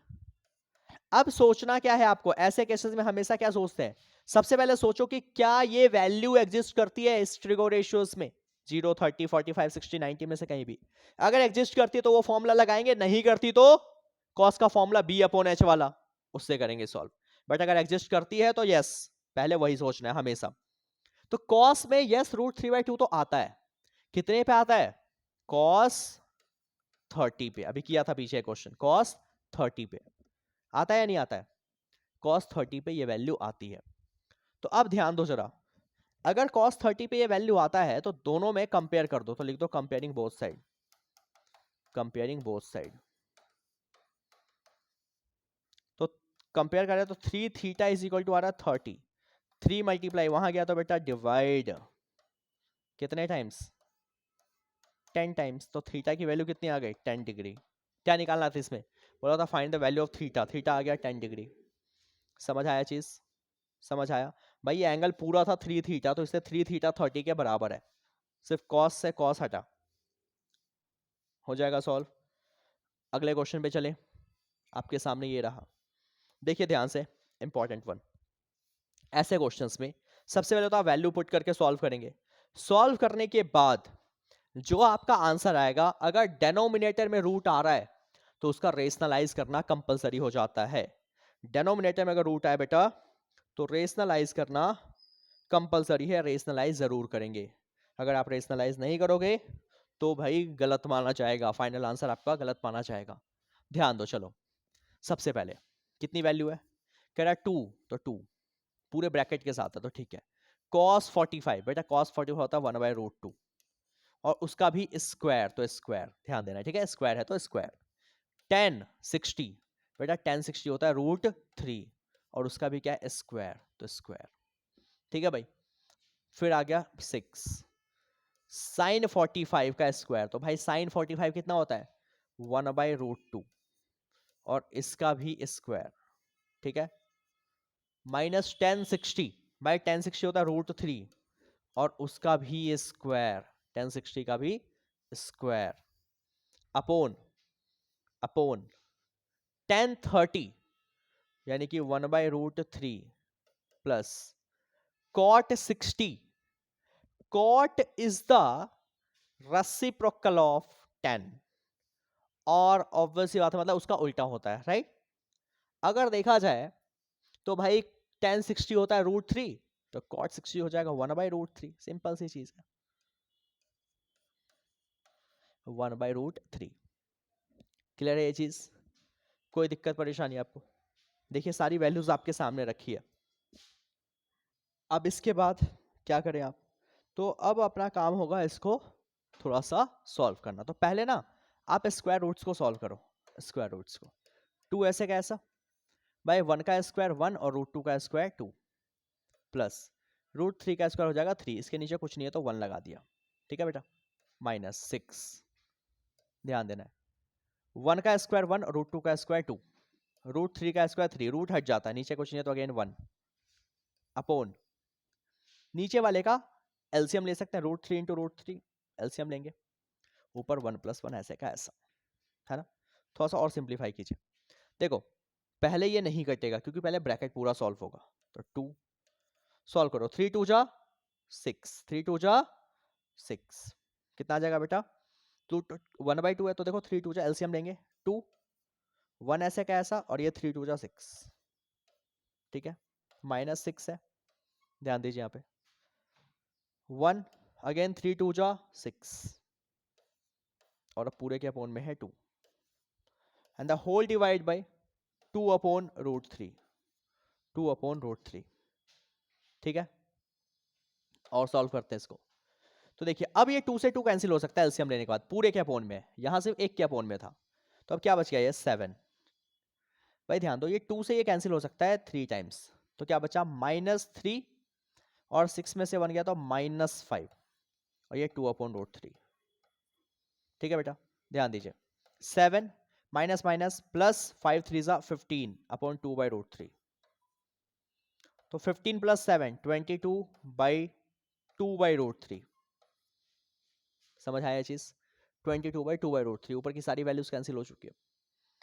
नीचे के दो नंबर का हमेशा होता है रेसिप्रोकल, ये नंबर एक साथ था ना, तो इसका रेसिप्रोकल, ये नहीं कि आपने इसके नीचे 1 लगा दिया, नहीं, नीचे का नंबर एक साथ है ये, इसका रेसिप्रोकल, तो √3/2, 2 से गया कितने टाइम्स 11 टाइम्स, तो कितना आएगा 11√3, 11√3। अगर यही √3 डेनोमिनेटर में होता तो आपको रेशनलाइज करना पड़ जाता, अभी फिलहाल ऊपर है, तो यही आपका फाइनल आंसर होगा। कर पाएंगे कैलकुलेशन, एक बार आप चेक कर लेना, कुछ अगर लगे गलत तो आप सुधार लो, बट मेन इस तरीके से आपको सॉल्व करना है, वैल्यू पुट करनी है, स्क्वायर हो तो स्क्वायर करना है, और अपने आंसर्स को कैलकुलेट करने हैं। ये रहे आपके सामने, डन। चले आगे, अब देखते हैं जल्दी से ये क्वेश्चन कह रहा है, अभी करवाया था क्वेश्चन वैसा ही है, चलिए फटाफट करते हैं फिर। कह रहा है 10a+ भी दे रखा है, 10a+ भी दे रखा है, कितना दे रखा है √3, ये गिवन है ना। अपने को सोचना है कि क्या 10 में ये वैल्यू आती है, तो 10a+ भी है, जब भी ये प्लस वाले क्वेश्चंस आएंगे तो भाई 10 में आता है ये वैल्यू 60 पे, हमेशा वो वैल्यू लिख देनी है, फिर लिखना है कंपेयरिंग बोथ साइड। बस ध्यान ये देना है, ये अगर 10 बोल रहा है तो 10 में ही सोचना है, कॉट बोला है तो कॉट में ही सोचना है, कॉस है तो कॉस में ही सोचना है, तो 10 है तो 10 में सोचा, ये वैल्यू होती है 1060 की। तो अब देखा जाए तो a+b अगर मैं कंपेयर करूं किसके बराबर है, 60 डिग्री के बराबर है, इक्वेशन नंबर 1 मान लेते हैं इसको। दूसरी वैल्यू दे रखा है 10, a-b दे रखा है 1/√3। देखना क्या 10 में 1/√3 होता है, तो 10 में ये सेम वैल्यू होती है 1030 पे, 1030 पे। अगर मैं कंपेयर करूंगा, कंपेयरिंग अगर मैं करता हूं दोनों साइड, तो कंपेयर करने पे क्या मिल जाएगा आपको, 10 से 10 हटा तो a-b आ जाएगा, a-b आ जाएगा किसके बराबर 30 डिग्री के बराबर, इक्वेशन नंबर 2, a-b आ गया 30 डिग्री के बराबर, a+b 60 मिल गया, यहाँ से a-b 30 मिल गया। समझ आया ये चीज, क्या किया मैंने, वैल्यूज रखी, कैलकुलेट कर दिया। अब आगे चलते हैं, अब ध्यान दो, अब कह रहा है इससे अपने को कोई मतलब नहीं, इसका मतलब ये है बस कि a+b की जो आंसर आएगी, जो वैल्यू आएगी, वो 0 से ज्यादा आएगा और 90 से कम आएगा, तो वो आंसर निकालने के बाद चेक होगा। अब वैसे भी देखो ना a+b 60 आ रहा है, तो यस 90 से कम है और 0 से ज्यादा है, और कह रहा है a हमेशा b से ज्यादा होगा, चलो देख लेते हैं वो भी। तो अब आपको क्या करना है, फ्रॉम इक्वेशन नंबर 1 एंड 2 दोनों को सॉल्व करना है। भाई इक्वेशन 1 क्या है अपने पास, तो इक्वेशन 1 है a+b 60, इक्वेशन 2 है a-b 30। सॉल्व करो, जो वैल्यू डिफरेंट है उसको काटो, प्लस माइनस गया, a + a 2a, 60 + 30 90, 2 मल्टीप्लाई वहां गया तो डिवाइड, कितने टाइम्स, तो a आ गया 45, a आ गया 45, ठीक है बेटा 45 डिग्री a आ गया। जब a मिल गया, इसको यहां पुट कर देते किसी एक इक्वेशन में, तो फ्रॉम इक्वेशन 1 अगर मैं रख दूं a की जगह 45, तो बेटा यहाँ पे b = कितना है 60, तो एंगल b कितना मिल गया 60 - 45 डिग्री, यानी कि आ गया 15। देखो भाई कह रहा था a ना b से ज्यादा आनी चाहिए, a 45 है b 15 है, तो a ज्यादा आ रहा है, ये भी सही है, सारे कंडीशन फुलफिल हो रहा है, तो ये तो निकल चुका है। बोला एल्सो कैलकुलेट 10a into में साइन ए प्लस बी। चलो देखो, कह रहा है इसी बेस पे अब इसको भी कैलकुलेट करना है। नाउ इतना करने के बाद क्या करना है? इतना करने के बाद तो कह रहा है ऑल्सो कैलकुलेट 10 ए इंटू क्या, साइन ए प्लस बी। तो लिखो यहाँ पे साइन, घबराना नहीं है इस चीज से, समझो कैसे करा रहा हूं, sign A plus B plus cos A, तो plus cos A into 10 A minus B. तो 10 a माइनस बी, देखो 2015 में पूछा हुआ क्वेश्चन है ये, समझ आया चीज? ध्यान दो, कोई दिक्कत नहीं, बस वैल्यू पुट करनी है। 10 a, तो भाई 10 a की वैल्यू रख दो। a कितना है बेटा? 45 निकाला है, ठीक है। फिर अब आ जाओ आगे, कह रहा है sine a plus B, a कितना है? 45 और प्लस b कितना है बेटा? b है 15 प्लस कॉस a कितना है? 45, फिर है 10 a माइनस बी, a है यानी कि 45 माइनस 15, ठीक है। 1045 रहने देते हैं अभी ऐसी। इसका मतलब है साइन कितना? 45 प्लस 15 साइन 60, ये है कॉस 45, फिर कितना है? 10 हो गया 30 डिग्री, ठीक है बेटा। 1045 होता है 1, साइन 60 √3/2, कॉस 45 1/√2 और 1030 1/√3। क्लियर है चीज? तो कितना आ गया अब यहाँ पे? √3/2, 1/√3 इंटू √2, तो √6। सिंपल। अब इस केस में एलसीएम लेंगे, क्या आ जाएगा? 2√6, 2 से 2 गया तो √6, √6 को ऊपर मल्टीप्लाई कर दो, √18, 6 से 6 गया रूट, तो 2 1 जा 2। समझ आया चीज? आपको क्या समझाया कि नीचे कभी भी स्क्वायर रूट नहीं होना चाहिए। अगर नीचे स्क्वायर रूट होता है तो आपको रेशनलाइज करना पड़ेगा। क्या करें? एक ही नंबर है तो इसी नंबर से ऊपर और नीचे मल्टीप्लाई, इसी नंबर से ऊपर नीचे मल्टीप्लाई। 2 रहने देते हैं, सिर्फ √6 से मल्टीप्लाई कर दो। 2 से करेंगे तो क्या फायदा, 2 कट ही जाएगा, सिर्फ रूट वाले नंबर से। अगर ऐसा होता, मान लो नीचे होता 2 प्लस √6, तो मैं मल्टीप्लाई करता 2 माइनस √6 से। प्लस है तो माइनस से, माइनस होगा तो, अगर ये माइनस होगा तो प्लस से, लेकिन मल्टीप्लाई है तो उसी सिर्फ रूट वाले नंबर से मल्टीप्लाई कर दो, उसमें कुछ और नहीं करना, ठीक है बेटा, कुछ और नहीं करना। तो अब देखो, √6 को 18 से कर दो, ठीक है। तो कितना आ गया रूट के अंदर? 18 6 108 माइनस 2√6 और नीचे 2 और √6 इंटू √6 6, 6 2 12, 12, ठीक है बेटा। अब 108 का फैक्टर बनाते जरा। 2 से जाएगा 54, 2 से जाएगा 27, 3 से जाएगा 9, 3 से जाएगा 1। अगर देखा जाए ये 2 बार है तो बेटा रूट के अंदर से एक बार बाहर आएगा, इसका भी एक बार बाहर आएगा पेयर, तो इसको लिख सकते हैं क्या? अगर देखा जाए बाहर आ सकता है ना पेयर, 3 से 3 टाइम्स, बट ये इसका कोई पेयर नहीं बनेगा। मतलब लिख सकते हैं इसको कितना? अगर देखा जाए 108 को क्या लिख सकते हो आप? 108 को लिख सकते हो ना 36 3 अगर फैक्टर बनाओ तो, और माइनस 2√6 और अपॉन आ रहा है 12।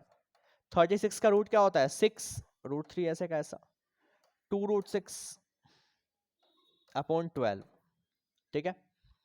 अगर देखा जाए दोनों से ऊपर कुछ कॉमन आ रहा है 2, तो √3 माइनस √6 अपॉन 12, 2 से कितने टाइम्स, और 2 2 3 √3 बचेगा, 2 3 जाना, 2 6 12, तो बच गया 3√3 minus √6 upon 6 upon 6। This is the final answer, this is the final answer. Rationalise करना कंपलसरी है। क्या किया पहले आप दिख गए, पहले वैल्यूज पुट करी, ए और बी निकाला, यहाँ पे वैल्यू पुट करी, फिर हमने इसको ओवरऑल सॉल्व कर दिया, लास्ट में रेशनलाइज भी कर दिया। अगर नीचे है कुछ स्क्वायर रूट तो रेशनलाइज ऐसे करेंगे, ये कंपल्सन है, करना पड़ेगा आपको। हो जाएगा आपसे, कोई दिक्कत तो नहीं? कुछ भी अगर है तो आप बता सकते हो। पहले आप देखो ये क्वेश्चन, आप पहले ट्राई करो, नहीं होगा तो फिर मैं कराता हूं।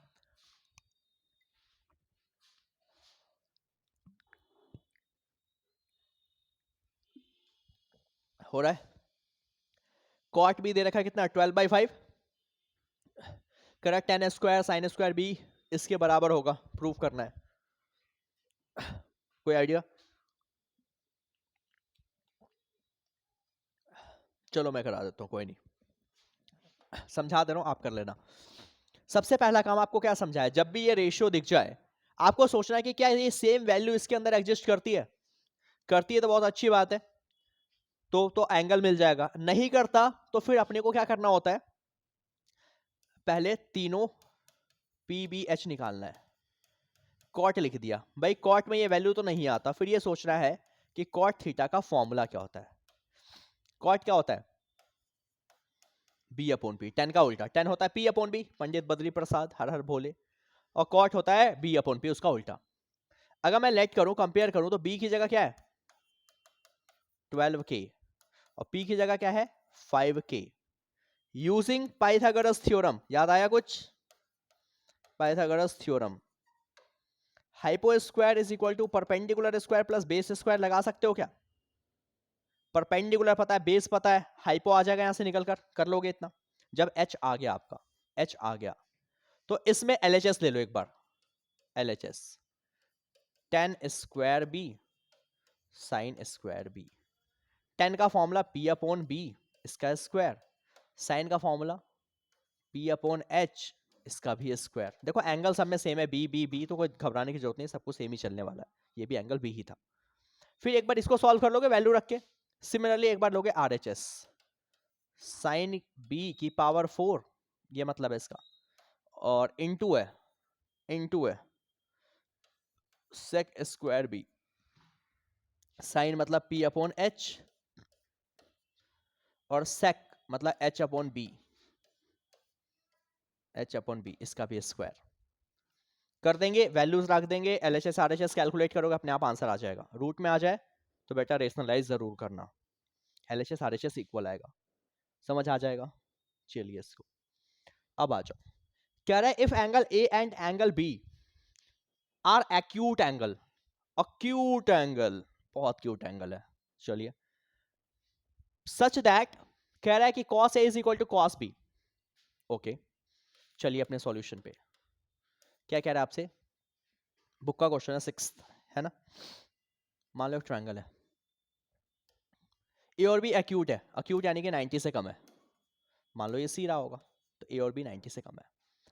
कह रहा है आपको प्रूफ करना है कि एंगल ए और एंगल बी इक्वल है, कब, गिवन है, भाई गिवन क्या है, गिवन है cos A is equal to cos B। इसमें ध्यान दो, अब याद करो cos थीटा का बेसिक फॉर्मूला क्या होता है, फॉर्मूला B अपॉन H होता है ऐसा, ध्यान दो यहां पे।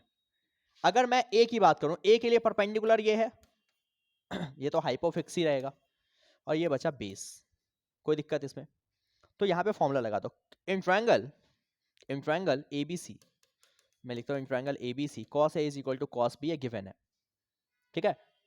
A के लिए परपेंडिकुलर है, परपेंडिकुलर का नाम क्या है BC, और बेस का नाम क्या है AC, ठीक है।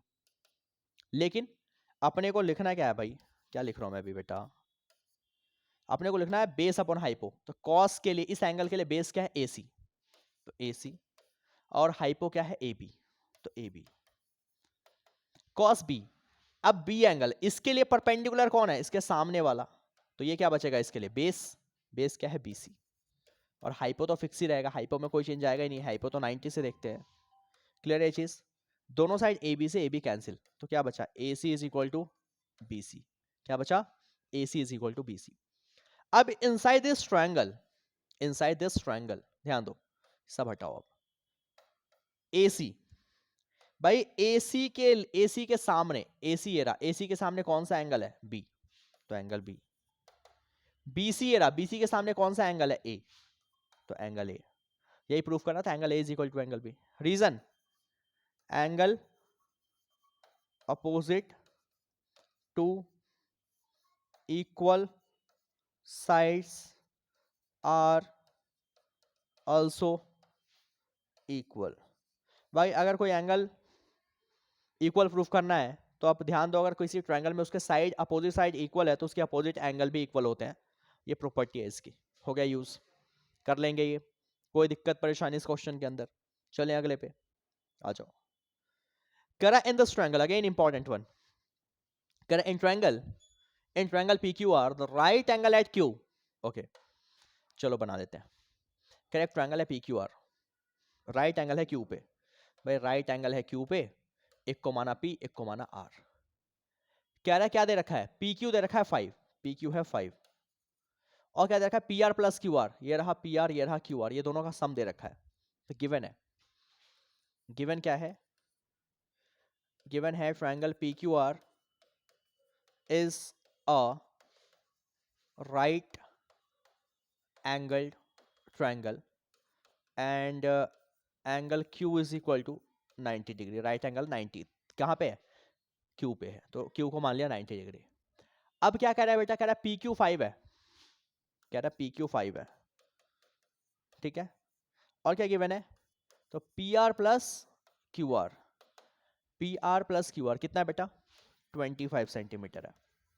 तो कह रहा है फाइंड कर दीजिए, ठीक है, बाकी बातें जो भी है बाद में करेंगे, सबसे पहला काम हमेशा होता है इसमें तीनों साइड फाइंड करना। अपने को एक साइड पता है, एक में रिलेशन पता है, बेटा यहां से किसी एक की वैल्यू निकाल सकते हो आप, किसी एक की।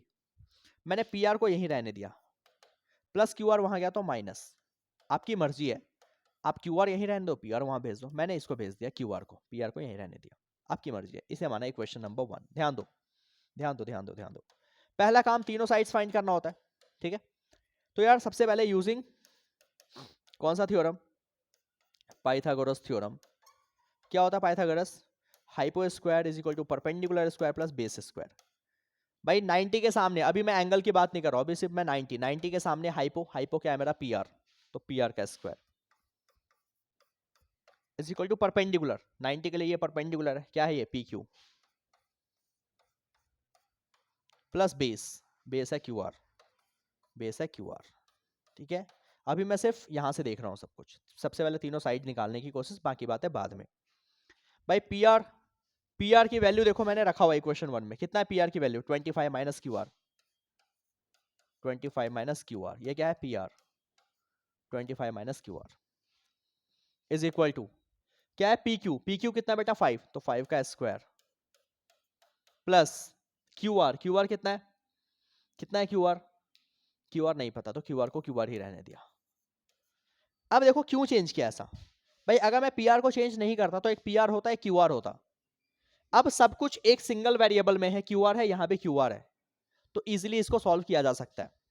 इसको लिख सकते हैं कि a माइनस बी का होल स्क्वायर, भाई 25 का स्क्वायर ए स्क्वायर, फॉर्मूला था -2 ab plus B square, B यानी कि क्यू आर का स्क्वायर इज इक्वल टू फिर 5 का स्क्वायर यहाँ पे 25 और प्लस बी यहाँ पे क्यू आर का स्क्वायर। दोनों साइड अगर आप देखो ध्यान से, क्यू आर स्क्वायर कैंसिल हो गया, प्लस प्लस, ठीक है, क्या बचा 25 का स्क्वायर 625, 25 टू जा 50 Q R is equal to 25, ठीक है, माइनस 50 क्यू आर यहीं रहने दिया, और ये प्लस 625 वहां गया तो माइनस, माइनस होकर देगा माइनस का 600, ये क्यू आर यही है, और ये -50 अपोन में चला गया, इसके मल्टीप्लाई वहां गया तो डिवाइड, माइनस से माइनस गया, जीरो से जीरो गया, 5 से 12 टाइम्स, तो देयरफॉर आपको क्या मिल गया, क्यू आर मिल गया कितना 12 सेंटीमीटर, कितना मिल गया Q are 12 centimetre.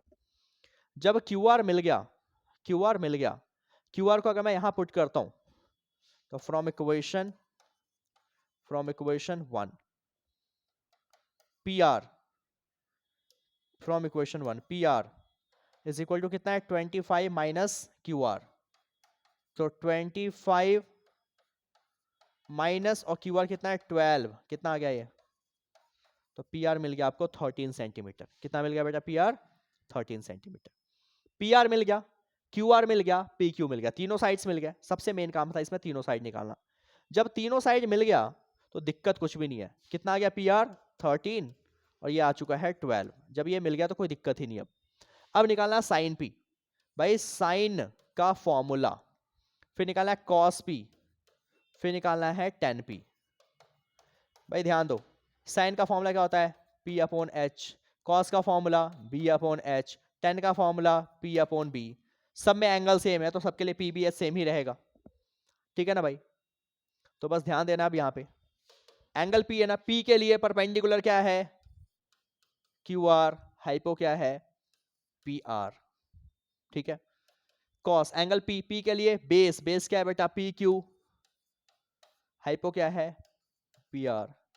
Again P के लिए परपेंडिकुलर क्यू आर, बेस क्या है, पी क्यू।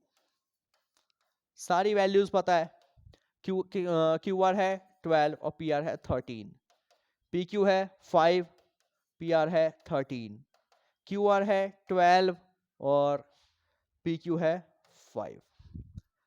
क्लियर है चीज, रेशियो है तो कभी मीटर सेंटीमीटर मत लगाना लास्ट में, अदरवाइज सब कुछ गलत हो जाएगा।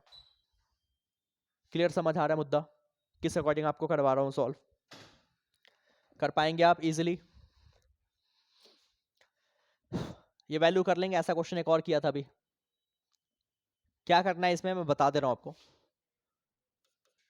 5 ऐसे का ऐसा, फिर है cos 60, cos 60 की वैल्यू cos 60 1/2 स्क्वायर 4 sec 30, भाई sec मुझे याद नहीं है, मान लो मुझे याद है cos 30, cos 30 अभी लिखा मैंने, सॉरी cos 30, cos 30 कितना होता है, √3/2, cos 30 इज √3/2, √3/2 तो sec होता है cos का उल्टा, तो हो जाएगा 2/√3 और इसका स्क्वायर 1045 1 का स्क्वायर भी 1 ही रहेगा, तो कोई दिक्कत ही नहीं है। sin 30 1/2, cos 30 √3/2। अब हो जाएगा सॉल्व, पहले स्क्वायर करेंगे उसके बाद मल्टीप्लाई, जैसे पहले 2 का स्क्वायर 4 4 4 जा 16 ऐसे, ये नहीं कि पहले मल्टीप्लाई कर दिया 8 और 8 का स्क्वायर कर रहे हो, गलत हो जाएगा, पहले स्क्वायर और बाद में मल्टीप्लाई। अब इसको सॉल्व कर लेंगे, अगर नीचे रूट बच जाए तो रेशनलाइज करना कंपलसरी हो जाएगा, आपका काम था आगे, यानी कि इसको आप पहले पूरा सॉल्व करेंगे फिर हम आगे मतलब चलेंगे, यानी कि अगले क्वेश्चन की तरफ, पहले आप इसको पूरा सॉल्व कीजिए। कर लेंगे इसको सॉल्व आप, चलिए चलिए बेटा मैं अगला क्वेश्चन कराता हूँ। इंपॉर्टेंट क्वेश्चन है आपके बुक का, एग्जाम्पल है बट बहुत इंपॉर्टेंट है। देखने में लग रहा है कि एक क्वेश्चन ऐसा आपने किया था, बट बेटा उसमें एक ही ट्रायंगल था, यहाँ पे दो अलग अलग ट्रायंगल्स की बात कर दी, इसलिए इसकी थोड़ी सी डिफिकल्टी लेवल बढ़ जाएगी पहले से। ठीक है बेटा, इसमें चैप्टर 6 का भी कॉन्सेप्ट लगने वाला है, क्योंकि दो ट्रायंगल से अलग अलग, ध्यान देना आप, प्यार से समझोगे हो जाएगा। क्या बोला है आपसे, कह रहा है B and Q are the acute angles such that sin B is equal to sin Q, then prove that angle B and angle Q are equal। मान लिया एक ट्रायंगल रहा होगा, मान लो एक ट्रायंगल रहा होगा ABC, ABC एक ट्रायंगल रहा होगा, क्योंकि उसने बोला है B और Q एक्यूट है, एक्यूट यानी कि 90 तो नहीं होगा, तो भाई Q है ना, तो Q यहां रख देता हूं, ये है मेरा P और ये है मेरा R, ध्यान दो ये 90 है। B क्या दे रखा है, B and Q are acute, क्या गिवन है, तो गिवन है angle B and angle Q are acute angle of triangle ACB and एक ट्रायंगल है PRQ रेस्पेक्टिवली। भाई दोनों ट्रायंगल्स के ये एंगल्स हैं। अब क्या बोल रहा है, ऑल्सो एक चीज और दे रखा है, कह रहा है sine B is equal to sine Q। ठीक है भाई, ध्यान दो, साइन थीटा का फॉर्मूला क्या होता है, फॉर्मूला होता है P/H। साइन B है, बी ये रहा, बी के लिए परपेंडिकुलर ये है AC, सिंपल सी बात है, तो AC अपॉन हाइपो, हाइपो क्या बेटा AB, तो AB, ध्यान दे रहे हो क्या कह रहा हूं मैं, is equal to sine Q, भाई Q के लिए क्या है परपेंडिकुलर, क्या है PR, तो PR अपॉन हाइपो, हाइपो क्या है PQ, PQ। ठीक है आएगा, लेट कर लेता हूं मैं, लेट कि AC upon AB is equal to PR upon PQ। मान लो ये किसी एक कांस्टेंट K के इक्वल है, दोनों इक्वल है ना, जो भी आएगा मान लो ये K के इक्वल है, मान लो बेटा अगर ऐसा है, अगर ऐसा है तो एक बार ये भी K के इक्वल, एक बार ये भी, मैंने मान लिया कि मान लो यार इक्वल है ना दोनों, मे बी इसकी वैल्यू 5 आएगी, मे बी इसकी वैल्यू भी 5 आएगी, तो दोनों इक्वल है, मान लिया वो कांस्टेंट K है, जो दोनों इक्वल है।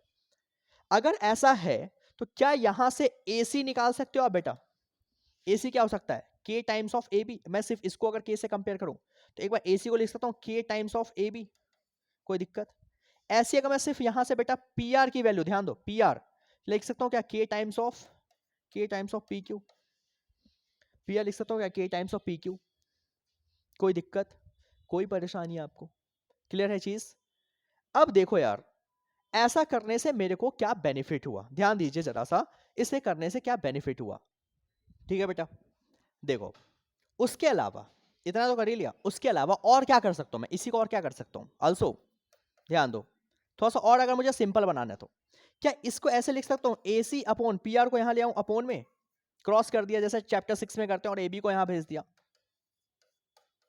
और इक्वल टू में रहने दिया के।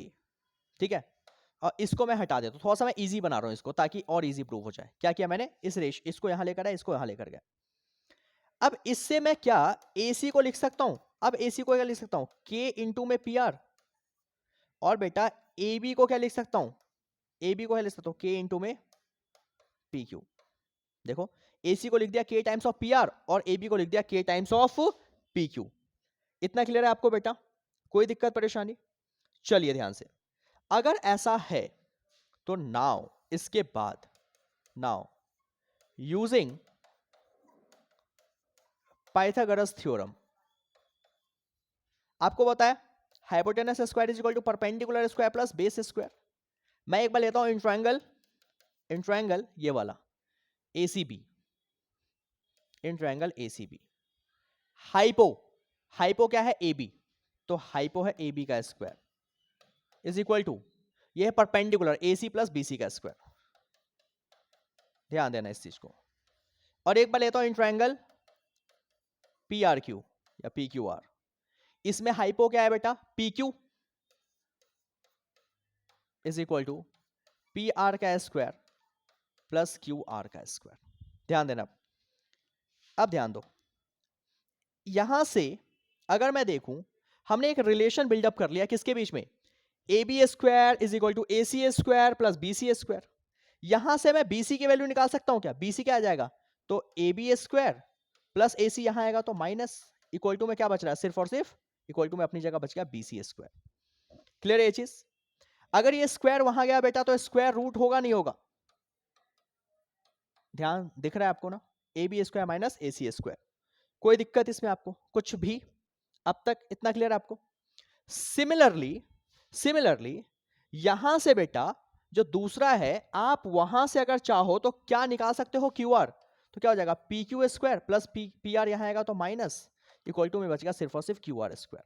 तो QR को क्या लिख सकते हैं आप, under root PQ square minus का PR स्क्वायर। देखिए इतना क्लियर है आपको, कोई परेशानी अब तक आपको, कुछ भी है तो आप मेरे को बता सकते हो, नथिंग एल्स, ध्यान दे रहा है।